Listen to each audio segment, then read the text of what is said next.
wicket and he sold himself short.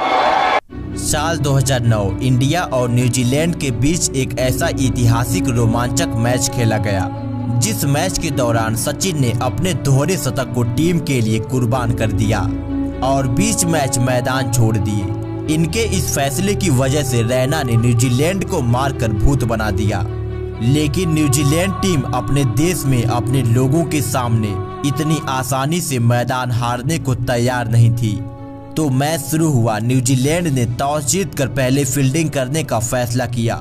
Bharat की तरफ से सचिन सहवाग की सलामी जोड़ी पारी की शुरुआत करती है और सचिन ने पहले ही ओवर से प्रहार करना प्रारंभ कर दिया और दो बेहद ही शानदार चौके लगाए, परंतु सहवाग मिल्स की मिलावटी गेंद का शिकार हो गए और महज तीसरे ही ओवर में विस्फोटक सहवाग शांत होकर पवेलियन चल दिए।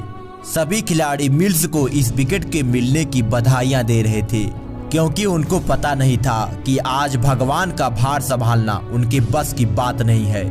और सचिन ने अगले ओवर में चौका मार दिया, फिर सऊदी को भी बाउंड्री का सैर कराया। अब गौतम भी गंभीरता से अपनी पारी को आगे बढ़ाया, परंतु सचिन के साहस का कोई जवाब नहीं था। इंडियन टीम का स्कोर 10 ओवर की समाप्ति पर 58 रनों पर 1 विकेट होता है, लेकिन 13वें ओवर में ग्लासन की गेंद पर गौतम गंभीर ने बटलर को कैच थमा पवेलियन चल दिए। उसके बाद युवराज सिंह मैदान पर आए और आते ही एक दर्शनीय कवर ड्राइव मार दर्शकों का मन मोह लिया। तो वहीं दूसरी तरफ सचिन अपने सुनहरे शॉट से पूरी दुनिया जीतने पर तुले थे। इसके तुरंत बाद सचिन ने इसी चौके के साथ अपना 50वां भी पूरा कर लिया और अपना बल्ला लहराकर सचिन ने इसका जश्न मनाया, लेकिन युवराज ने अगले ओवर में एक जोरदार छक्का मार इस बात का जश्न मनाया। अब 20 ओवर की समाप्ति पर स्कोर 105 रनों पर 2 विकेट होता है। उसके बाद तो अगले 10 ओवरों में युवराज ने न्यूजीलैंड के साथ जो किया वो किसी कत्ल से कम नहीं था, क्योंकि भारत का युवराज न्यूजीलैंड में राजा की तरह उनका बैंड बजा रहा था। युवराज के हर तरकस का तीर न्यूजीलैंड का सीना चीर रहा था। एक तरफ युवराज का एक तरफा राज था, तो वहीं दूसरी तरफ भगवान की 2 धारी तलवार जो उनकी गर्दन मरोड़ रही थी। युवराज तो मानो महाकाल का रूप ले सफेद गेंद को लाल करने में लगे थे, पर न्यूजीलैंड के लिए तो काल बन रहे थे, क्योंकि इसी छक्के के साथ युवराज ने अपने 85 का परचम लहराया। आज युवराज के साथ स्वयं भगवान खड़े थे। भगवान का साथ पाकर युवराज भी आक्रामक रवैया दिखा रहे थे। उसके बाद 26वें ओवर में दोनों ने मिलकर 17 रन कूट दिए। पहले युवराज ने छक्का मारा, उसके बाद सचिन तेंदुलकर ने आखिरी 2 गेंदों पर 2 बेहद ही शानदार चौके मारे और फिर अगले ओवर में युवराज ने ओरम के ओवर में कोहराम मचा 1 छक्का और 2 चौके की मदद से 14 रन निकाल लिए। ये दोनों ही खिलाड़ी न्यूजीलैंड को दर्दनाक मार का एहसास करा रहे थे, परंतु युवराज का प्रहार अभी भी जारी था। लेकिन तभी बटलर ने युवराज के खिलाफ एक चाल चली और उसके दबाव में बटलर का दिमाग युवराज का काम तमाम कर गया। युवराज ने मात्र 60 गेंदों पर 87 रनों की बेहद ही तूफानी पारी खेली। इंडियन टीम का स्कोर 30 ओवर की समाप्ति पर 206 रनों पर 3 विकेट होता है। इनके जाने के बाद MS धोनी मैदान पर आए और आते ही एक लेट कट चौका लगाया। उसके बाद पटेल को पानी पिलाया। सचिन युवराज की जोड़ी न्यूजीलैंड को पीछे ढकेल चुकी थी, तो वहीं अब धोनी सचिन का साथ भारतीय पारी को आगे बढ़ा रहा था। माही की मार अथाह दर्द का एहसास करा रहा था। तभी 36वें ओवर में सचिन तेंदुलकर ने अपना ऐतिहासिक शतक भी पूरा कर लिया और एक बार फिर से क्रिकेट का भगवान बीच मैदान में अपना बल्ला लहरा रहा था। इसके लिए इन्होंने 101 गेंदों का सामना किया। अब भगवान और भी भयानक रूप अपनाने लगे और पटेल को लगातार 2 बाउंड्री लगाई और सचिन का बल्ला अब आग उगलने लगा। लगातार बाउंड्री पे बाउंड्री लगाए जा रहे थे, पर MS धोनी का बल्ला अभी भी शांत ही था, क्योंकि सचिन का बल्ला आग के अंगारे उगल रहा था। हर ओवर में कम से कम 2 बाउंड्री तो आ ही रही थी। लगातार चौकों छक्कों की बरसात हो रही थी। अब इसी शॉट के साथ सचिन तेंदुलकर ने अपने 150 रनों का आंकड़ा भी पार कर लिया। सचिन की यह पारी यादगार ऐतिहासिक बन रही थी और फिर इस ओवर की आखिरी गेंद पर धोनी ने भी एक छक्का मार इस ओवर से 19 रन निकाल लिए। सचिन तेंदुलकर अभी भी बड़े बड़े शॉट लगा रहे थे, परंतु पिच पर दौड़ने में मुसीबत का सामना करना पड़ रहा था और यदि साथ में MS धोनी हो तो यह काम और भी मुश्किल हो जाता है। इसके लिए सचिन तेंदुलकर ने 133 गेंदों पर 163 रन बनाकर नाबाद लौट गए और इसी कारण सचिन बीच मैच में ही अपनी पारी को अलविदा कह दिया। सचिन तेंदुलकर 133 गेंदों पर 163 रनों की धुआंधार पारी खेलकर रिटायर हो गए। उनका एक और दोहरा शतक आस लगाए बैठा था। अब यहां से महज 5 ओवरों का खेल बाकी था। स्कोर 338 रन होता है। अब धोनी का साथ निभाने सुरेश रैना मैदान पर आते हैं और आते ही 46वें ओवर में सऊदी को आड़े हाथ लिया और आखिरी की 2 गेंदों पर 2 बेहद ही शानदार छक्के मार इस ओवर से 18 रन निकाल लिए। परंतु 47वें ओवर में एक भी बाउंड्री नहीं आ सकी। पर रैना को जिस काम के लिए प्रमोट किया गया था उस काम को रैना बखूबी निभा रहे थे और एक बार फिर से सऊदी को निशाना बनाया और 48वें ओवर से 16 रन निकाल लिए। परंतु 49वें ओवर में धोनी बड़ा शॉट लगाने के चक्कर में आउट हो गए। धोनी ने 58 गेंदों पर 68 रन बनाए, पर इस बात से रैना को कोई फर्क नहीं पड़ रहा था और 50 ओवर समाप्त होते होते रैना ने स्कोर को 392 रनों तक पहुंचा दिया। सुरेश रैना ने मात्र 18 गेंदों पर 38 रनों की बेहद ही तेज तर्रार पारी खेली। यह टारगेट दुनिया के किसी भी टीम के आगे बहुत ही बड़ा था। ये रहा भारतीय बल्लेबाजों का स्कोर कार्ड, जिसमें सचिन तेंदुलकर का शानदार शतक भी शामिल है। लगभग सभी बल्लेबाजों ने अपना पूरा योगदान दिया।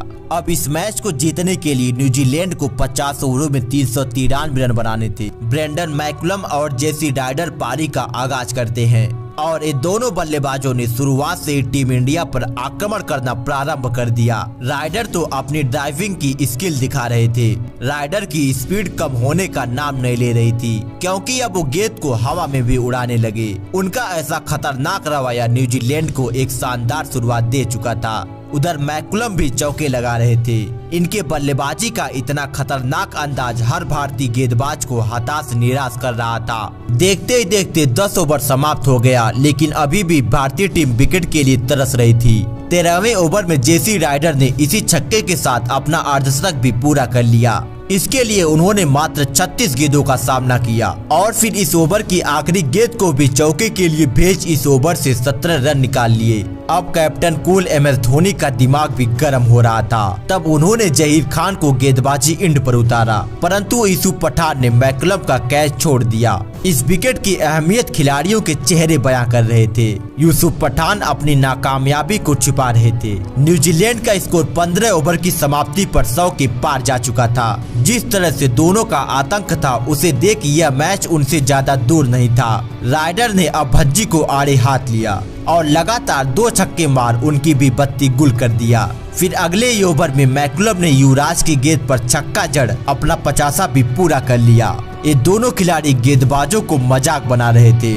राइडर की स्पीड लगातार बढ़ती जा रही थी। उधर मैकुलम की मार से हार का डर सता रहा था। अब 20 ओवर की समाप्ति पर न्यूजीलैंड का स्कोर 156 रन हो चुका था। राइडर अपने शतक के करीब पहुंच रहे थे, लेकिन 22वें ओवर में मैच में एक ट्विस्ट आता है। जब विकेटों का अकाल सूखा पड़ा था, तभी सुरेश रैना ने मैकुलम को रन आउट कर न्यूजीलैंड को पहला झटका दे दिया। यह मैच का सबसे बड़ा टर्निंग पॉइंट था। सुरेश रैना ने पहले तो अपने बल्लेबाजी का दमखम दिखाया, फिर अपने फील्डिंग का शानदार मुजाहरा पेश किया। अब जेसी राइडर ने इसी सिंगल के साथ अपना शतक भी पूरा कर लिया। पूरा स्टेडियम खड़े होकर उनके इस शतक का अभिवादन कर रहा था।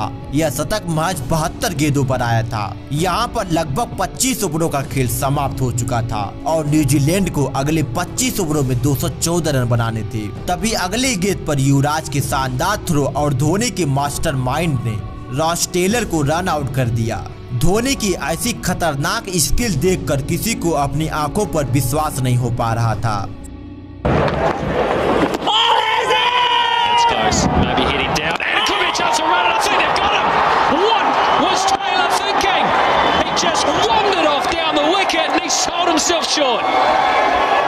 Every opportunity.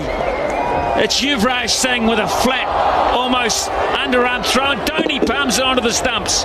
फिर धोनी ने अगला ओवर युवराज को दिया और युवराज ने गप्टिल को LBW आउट कर न्यूजीलैंड को बैकफुट पर ढकेल दिया। जहां कुछ देर पहले विकेटों का अकाल सूखा पड़ा था, तो वहीं अब विकेटों की नदियां बह रही थी, क्योंकि हरभजन ने जेसी राइडर को भी जहीर खान के हाथों कैच करा दिया। राइडर के जाने के बाद रनों की स्पीड थम सी गई। एक वक्त ऐसा लगा भारतीय टीम मैच में आगे निकल चुकी है, क्योंकि 31 ओवरों तक न्यूजीलैंड की आधी टीम पवेलियन जा चुकी थी। अब न्यूजीलैंड का स्कोर 203 रन होता है। उसके बाद भी 34वें ओवर में जहीर ने 2 विकेट झटके, तो ऐसा लगा अब तो यह मैच भारतीय टीम एक बड़े अंतर से जीतेगी। परंतु बटलर ने अगले कुछ ओवरों तक भारतीय गेंदबाजों की जमकर खबर लिया और लगातार कुछ अच्छे शॉट लगाए और उनके साथी मिल्स ने भी उनका बखूबी साथ निभाया। लेकिन युवराज ने अपने ओवर की आखिरी गेंद पर बटलर को भी बोल्ड कर न्यूजीलैंड को 8वां झटका दे दिया। उसके बाद टीम सऊदी मैदान पर आते ही प्रवीण कुमार को पहले तो एक चौका लगाया, उसके बाद एक शानदार छक्का लगाया।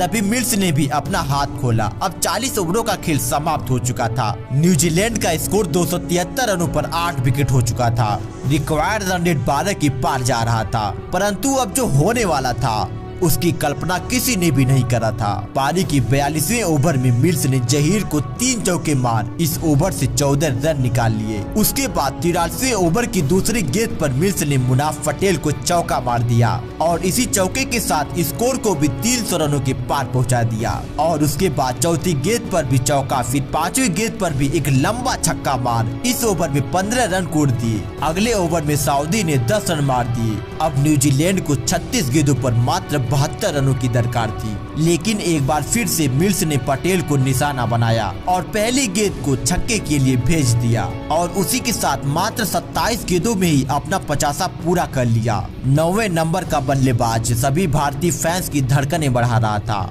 इसके बाद मुनाफ पटेल ने 2 नो बॉल फेंकी, जिसकी वजह से MS धोनी ने उनको हटा दिया और उनकी जगह यूसुफ पठान को गेंद थमाई और आखिरी गेंद पर यूसुफ पठान ने मिल्स को जहीर के हाथों कैच करा मैच में वापसी करा दिया। यह मैच इस हद तक पहुंच जाएगा ऐसी किसी को उम्मीद नहीं थी, क्योंकि न्यूजीलैंड की तरफ से आया एक बड़ा ओवर भारतीय टीम को हार का मुंह दिखा सकता था। लेकिन मिल्स के आउट होने के पश्चात भारतीय टीम ने राहत की सांस लिया।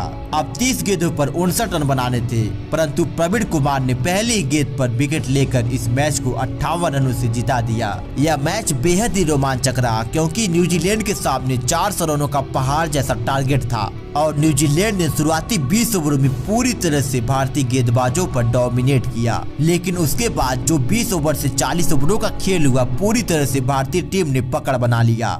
लेकिन 40 ओवर के बाद जिस तरह से मिल्स और टीम सऊदी ने अपने टीम को संभाला, उसे देख हर कोई उनकी सराहना करने पर मजबूर हो गया और भारतीय टीम इस सीरीज में 2-0 की बढ़त बना लेती है। और यदि यह वीडियो पसंद आई हो तो वीडियो को लाइक और चैनल को सब्सक्राइब जरूर कीजिएगा।